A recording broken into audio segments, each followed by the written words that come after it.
This is a brand new episode for you of Better Car Washing Everywhere, coming to you live from the Arcadian Services booth here in Nashville at the Car Wash Show 2026. I am super excited for this next conversation. I'm super excited for every conversation, if I'm being honest, because I love learning about this stuff. And we're going to talk today a lot about chemistry, but specifically about how you use safer chemistry to make sure that you're maintaining your facilities in a way that makes sure you're always having an excellent customer experience. So to do that, I've got two very special guests. We've got Michael Seal with Adirondack Car Wash, and we've got Kip Kofsky with Arcadian Services. Guys, welcome. Thank you. Thanks, Matt. Thanks for having us. Are you guys ready for this or what? Sure. All right, let's fire it up. Let's get. We are getting a little loose here at the show. It's Tuesday. Okay. As we sit here, let's start off with just introductions. Give us kind of the 10,000-foot view of who you are, Michael. Oh, that's a long one. Okay. Let's give us the 50,000-foot view. All right. I might have to do 25. All right. But so yeah, I started into the industry about 35 years ago, and I bought my first car wash, and I had never been through a car wash before. I bought my first car wash, and it was just a business decision. And I said, hey, this looks lucrative, and I did it. 21 years old. So, oh boy, that just put my age.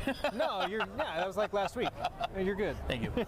So anyway, I got into this business and I didn't know anything about it. I had to learn everything. And what I found really quickly was that there wasn't a lot of help at the time to go out and get somebody to, work on this car wash or help me with decisions. I hadn't been to a show like this. So I didn't know about the shows, and this is before internet, keep in mind. Oh, yeah. Okay. Well, now you did mark it. Again, I just marked it. Okay. So I had to learn everything, and I learned everything really fast. So I started buying more locations because it was very lucrative, and I said, well, let's go on. I started this business called Adirondack Car Wash.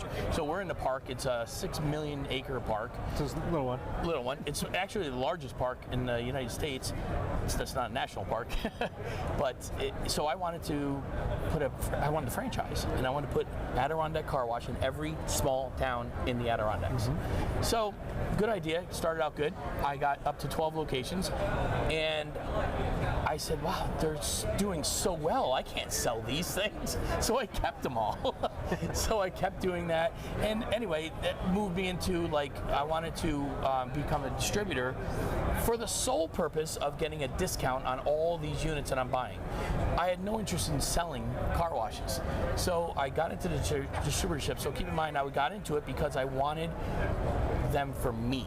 I wanted them to work. I wanted reliability. I wanted customer service. So I didn't really care about how much money I was going to make on it. I just wanted that. So I went to all the manufacturers. I checked out everybody, and I settled on Bellinger. So it's a little plug for Bellinger, and because they actually had the most professional running business. So I did that, and after going to the show, going to the facility, I went in there and I chest pumped up high. I'm going to buy 6 of these things. And then I walked out of there going, can I just get 6, please? Because I didn't realize how big of an industry this was. Would you please sell me something? Please, yeah. I just want 6 of them. So I got into that, and then I got call after call after call. So it started me into the distribution of selling car washes, okay? And helping other people get to the point where I was at. But realistically, on the service side of it, is that I couldn't get anybody to fix anything. So I had to learn how to fix everything on top of doing, the running aspects of it and buying more and doing all the things that I was already doing.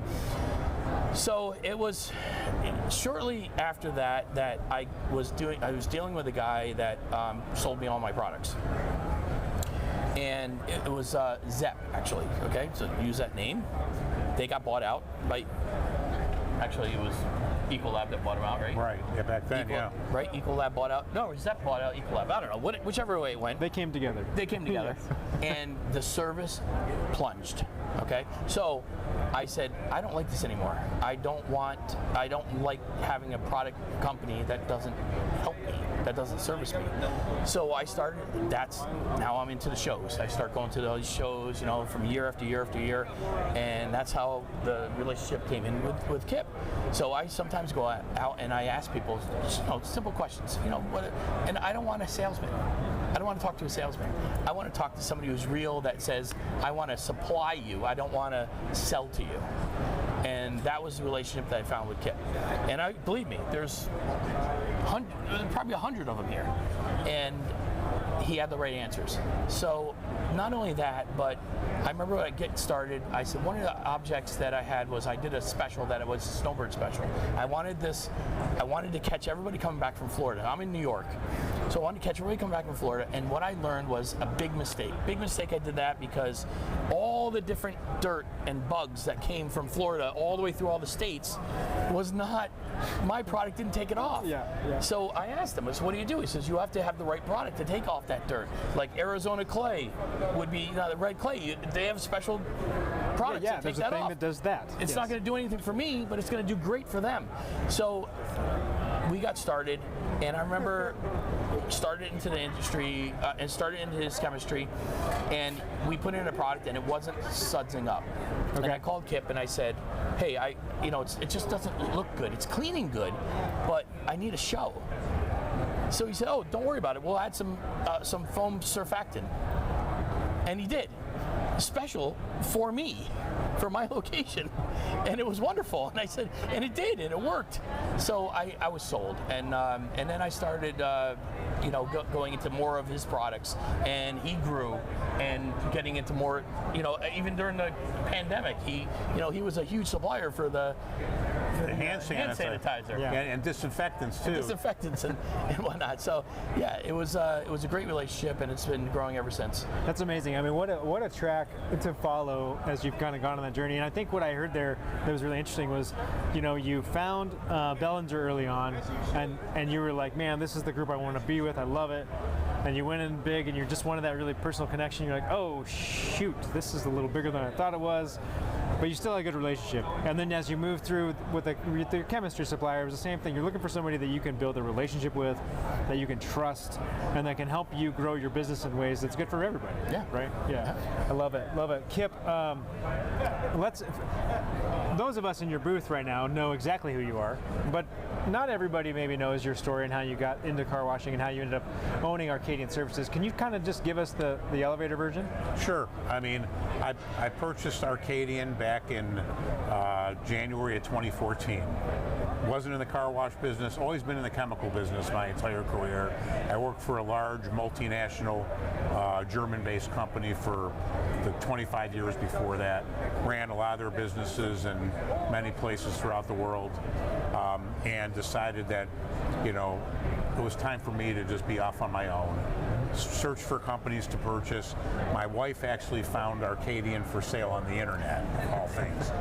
So I went down and looked at it, and it was May of 2013, and when I walked in, I knew I was going to buy it. Called my wife, I said, this is the company.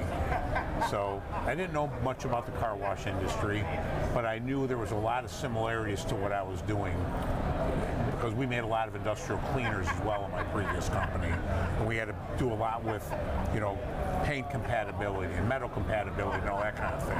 So a lot of similarities, and I knew that was something I could learn. So got into it, and this was just as really the car wash industry was kind of coming out of a lull. It was recession, and it was really just at the beginning when kind of the monthly passes were just in their infancy. So, and one of the things I saw was Arcadian at the time, their flagship product was a product called New Wall, which is still very popular today. It's known as the Cadillac of wall cleaners, but on the downside, it's a dangerous product to use, as most of the wall cleaners are. But we had a name recognition in that, and we also had a good name recognition in touchless chemistry. So those were really the pillars that Arcadian were built on, but there was so much more to get into that I saw as a future as the tunnels were coming on board, more tunnel chemistry. And one of the things when I saw New Wall, I loved New Wall as a product and what it did. It was so effective. But when I bought the company, one of my goals was to say, I want to make a safe version of New Wall. And people told me it couldn't be done. And if I'm given a challenge like that, I'd like to try and make that happen. It took a long time, and that's really kind of where we got to in where we are today in talking about the safer to use chemistry. So, but again, that's kind of my background on kind of where I got with Arcadian, and and then really getting in the transformation of the company, because when I purchased Arcadian, we were also a big equipment distributor. Much more, it was actually about 50% equipment, 50% chemical, and my background was chemical, so I really emphasized on growing the chemical part of it, and today we're 95% chemical and 5% equipment, so it's really been a transformation. Yeah, that's a big shift. I mean, that is a big shift in the business. Michael, I'm curious, so Kip was talking about new wall, right? And it's not the safest thing to use. It's not safe to use, really, unless you're kitted up, right? You got to wear the right PPE and all that kind of stuff. Talk a little bit about, I mean, I think you were using a version of new wall, but it wasn't new wall. Well, no, it wasn't new wall, and so I get involved in a lot of different businesses. This happens to be one of them, is the car wash industry. So what I was doing was I was using this product called On and Off. Yeah. And it's for boats. And you basically, it's kind of how it sounds. It's a very, very strong, you spray it on, you spray it off. But you couldn't do it, you had to cover all aluminum, you had to, if it got on aluminum, it would literally eat it away. You had to be very careful about everything that you put it on, and how it was going on to where it went into a drain. You had to be careful not to be too close to a drain that was going out to a stream or anything like that. And not only that, but you had to suit up. It was super strong, and so is new wall. And you had to literally have a mask on. You had to put glasses on. If you didn't trust the person, you'd want to see him in a hazmat suit. I mean, you didn't get it on you at all. Gloves, you name it. And then when he came out with the C3, it was amazing. It was amazing. It did exactly the same thing as this super dangerous product that we were dealing with, but if you got it in your eyes, you could just wash it off. If you got it on your hands, you just wash it off. If you could use it for cleaning houses where there's pets. That you couldn't do that with the other products, because they had pets there. They could die. They could ingest it, and they could die. And you could do this in Lake George, one of the cleanest lakes in the United States. I think it is actually the cleanest lake in the United States now. And you could do it right at the waterfront. And so it was just an amazing breakthrough. And I can't say enough about it. Well, it's pretty incredible to think that that's even possible. Kip, I'm curious, when you think about the development of that product line, and specifically, you went after this thing to make a safer chemical to use. But to do that, it still had to produce results, right? It still had to do the same thing. How did you kind of approach that? How did that work? Well, I started researching alternative chemistries, and I think we probably had 5 versions of this before we said this is good enough to put out there. It took us probably 4 years of development for this, and big investment, and we put it out to a bunch of people in the field to test it. And the first products were good. They would clean certain surfaces. They would be great on fiberglass, but wouldn't work on brick, or they wouldn't work on a painted block wall, or they wouldn't work on some of the metals. So we kept on making new versions so it would cover, because when you go to new wall would clean just about anything. Now you had to be careful. You couldn't put new wall on glass, because if you let it sit there very long, it would etch it. Yeah. Where this product, that's what we wanted to be able to clean the glass without etching, because especially in these tunnels, how many tunnels today have just mountains of glass walls? Well, this product will actually eat through all the calcium lime deposits and clean it and restore it to new. So, and without etching. So that's where we wanted to get to. It took a long time, but we also wanted it where, it's got a 1 pH, so it's very low pH. We still tell people wear safety glasses and wear gloves, but if you get it on you, I've gotten it all over me. I'm still here.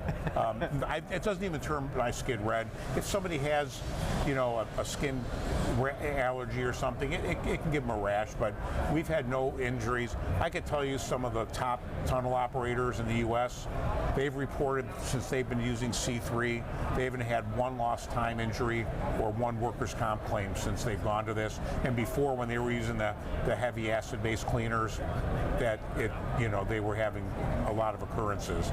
The C3 doesn't have any of the usual elements. It doesn't have any phosphoric acid, hydrochloric acid, hydrofluoric acid, ammonium bifluoride, muriatic acid. It doesn't have any of that.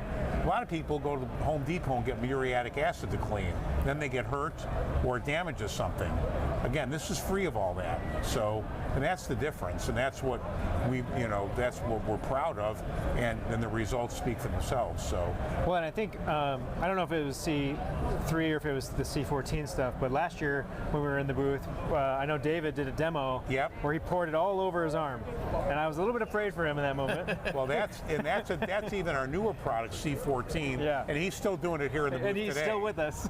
He's actually still demoing. He's still demoing C14 today. Yeah. Now C14, what happens is even a product like C3 with the low pH, there's certain metal compounds it can flash, stain.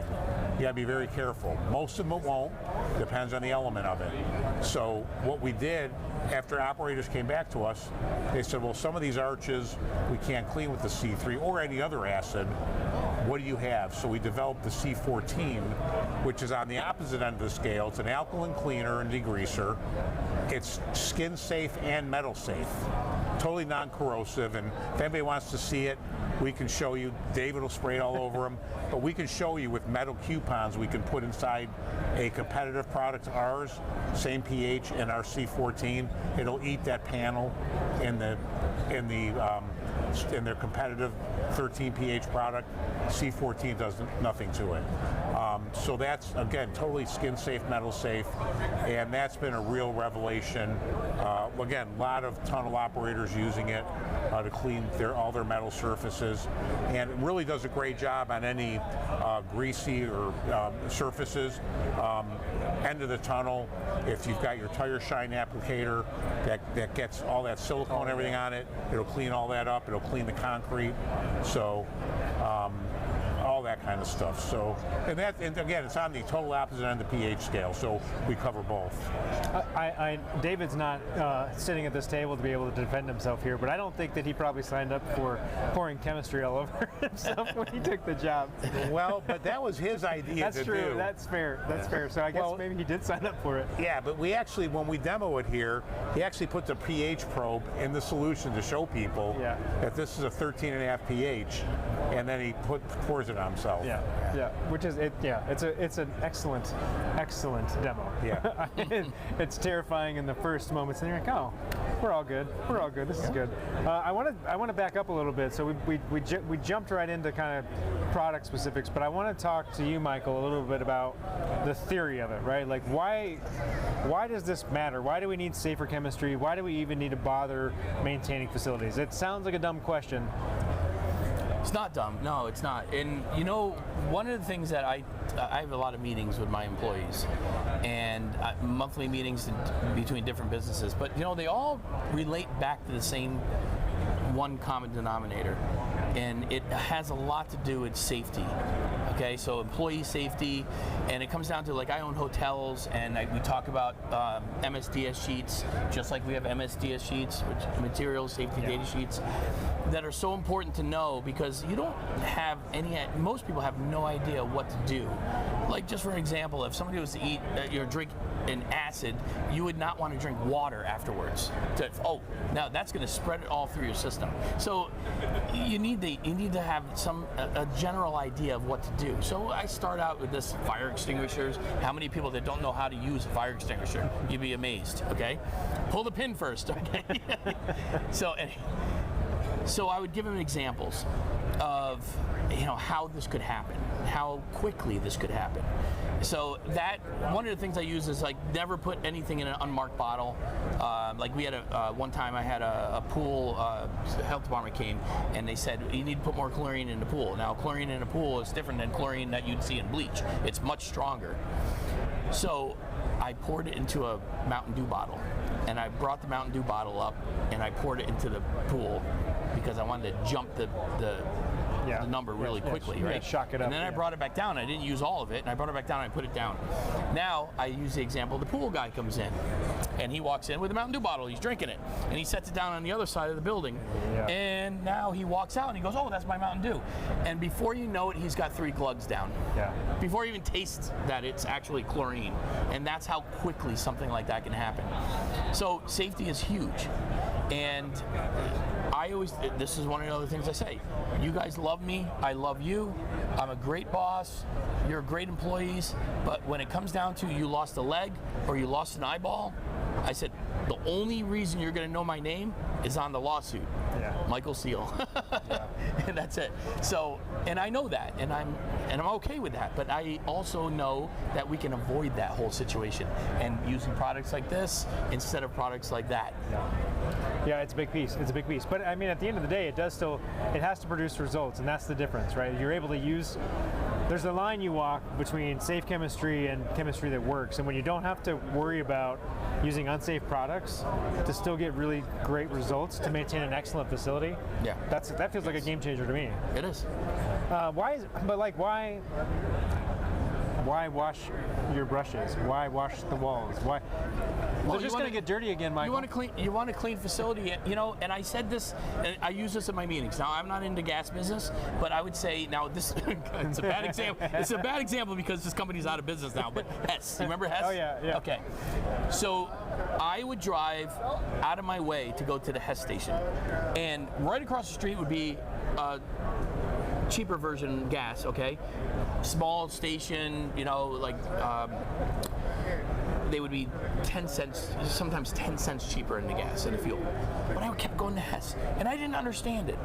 It's in my head. Why am I going to Hess? You know why? Because it was bright, it was clean, and everything worked. Now, experiences in the other place, receipt printer didn't work, it's dark, dingy. I wouldn't want my wife going there at 1 o'clock in the morning. Where the Hess would have no problem. Bright, clean, So yes, you have to keep your facility clean, neat, and keep in mind that it's the customer's approach, not yours, not on how much money I'm going to make. I don't have to clean these things. They're going to keep producing money. But I want to know what I would want if I drove into my car wash. Yeah, that's a big piece of it, right? I mean, you got to keep it clean, and really it comes down to if you don't look clean, why would I trust you to clean something of mine? True. Why would I ever do that? Yeah, and if you think about it, a car is in some way probably a very high percentage of people, their most expensive investment in their life. Because if they rent an apartment, they don't own a house, that is their most expensive investment. And they're driving that and they're trusting you to wash that car. Yeah, to take care of it. I think that's fascinating. I mean, I think we've gotten much better as an industry of believing in routine maintenance and taking care of things, and that's gone a long way to change kind of that stereotypical car wash image, right? So we're much more professional these days. Kip, I'm curious about your stance on this, right? I mean, it would be easy as a chemistry supplier to just say, well, we've got this product that works. Why are we going to put in all this time and energy to change something that obviously can produce results, even if it's a little bit risky? Like, why make safer stuff? Well, to me, risk is a huge thing in any business, and a lot of operators are also recognizing that. And I also think we owe it to the employees of these companies to run a safe and work environment. And when I look at the chemistry used inside these car washes, what people don't even realize, you go in the back room of a car wash, a lot of chemicals have a corrosive label on them. And people don't even know that. They have flammable labels on it. And there's a lack of training in that. And we're trying to make people aware. that there are inherent dangers in doing this stuff. And I came from a very safety conscious industry where regulation is much stricter in the car wash industry. And I think if you talk to especially the larger operators, there are so many more safety and OSHA audits going on and EPA audits going in this. They're requiring eye wash stations, and a lot of car washes don't have an eye wash station, which shocks me. Yeah. But their OSHA's coming in saying, demanding they have an eye wash station. They're coming in and doing audits to make sure they have the SDSs there. They're doing audits and making sure if you've got a flammable chemical in there, like a drying agent, that it's segregated in a separate area and under protection, because those are what's required in most workplaces. So to me, I think it's the right thing to do, it's the moral thing to do, and the responsible thing to do. And when I look at the lack of availability of these safe chemicals, that's where I think we, as the owner of a business in serving the industry, that we have a responsibility, and that's why we wanted to create this technology to have an option. So if people don't, in general, these products can be more expensive because it's next age technology, it's next generation stuff that isn't commoditized and not readily available everywhere. It's very specialized, so you're going to pay more for the raw materials that go into it, thus a more expensive finished product. So some people are still going to say, you know what, I don't care. The HF doesn't bother me because, you know, I'm the one doing it, I'm suiting up, and I'm going to save the money. Where the other people, where you've got 10 or 15 or 100 or 200 or 1,000 employees that are doing these daily maintenances in a car wash, do you really want them exposed? It's no different with these large chains. They've had, with the number of workers' comp claims and lost time injuries, they want to get away from that. It's a huge cost. And then you also talk about what Mike talked about earlier, the effluent of the chemistry, where's it going down the drain and what's in that. And that's being monitored much closer. It is. So it's really, there's so many factors that go into it that this, I mean, again, I just felt a responsibility to kind of do this. Yeah. Well, and it's nice when your values line up with the opportunities to make money as well. I mean, oh yeah, absolutely. I mean, that does help.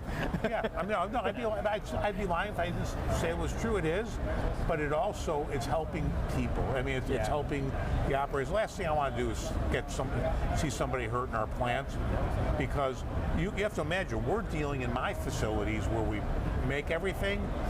We've got dangerous chemicals we're dealing with every day, but our employees are used to it. They have to suit up in hazmat suits and have every bit of them's got to be covered up, you know, with boots, and they've got with gloves. So that's the difference.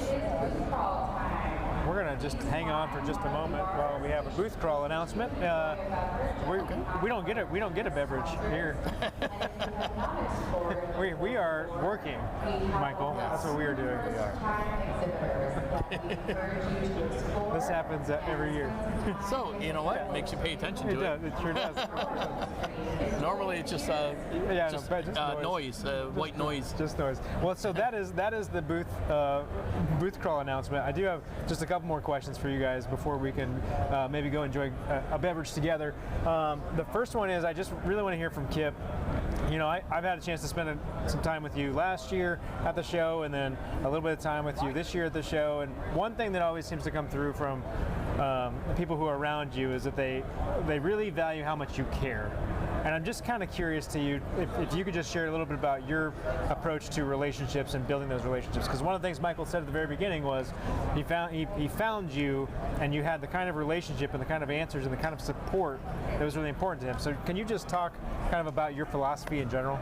Yeah, I think I have a different philosophy than a lot of people. For instance, if you call our office, I don't get my telephone calls screened. They go to me. I talk to everybody. I've always felt, if you think you're this big owner or CEO of a company and you do that kind of stuff, and that you become an elitist, and that's the last thing I ever want to be. I mean, I was, born and raised in a blue-collar household, and those are the values I've always carried. I always care about the people that work for me, that I'm around. But I like to do business with people that have the kind of same traits.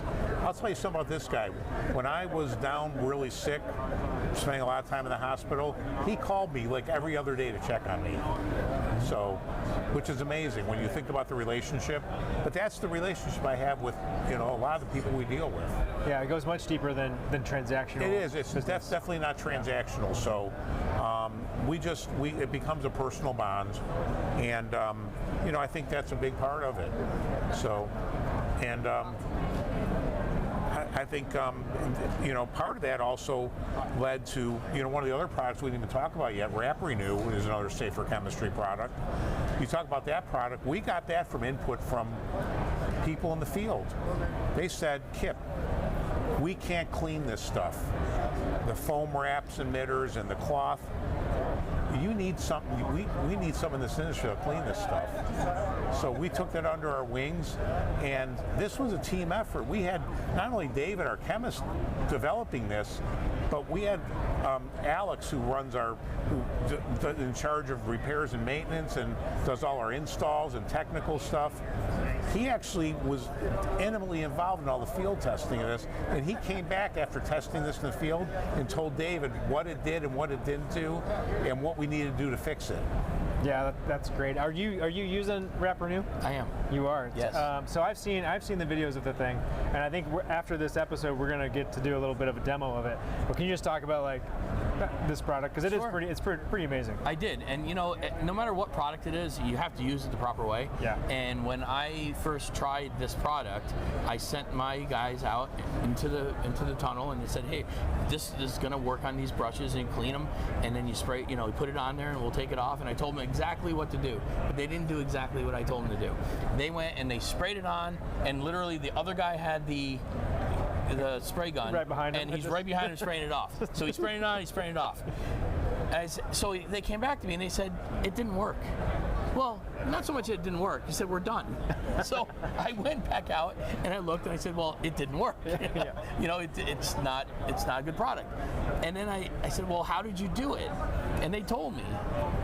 And then I watched the video, because we have video in every one of the tunnels, and they didn't do it even they told me they did. I watched what they did, and they did it exactly what I said. They sprayed it on, sprayed it off. So I said, you need to spray it on, leave it on for a few minutes.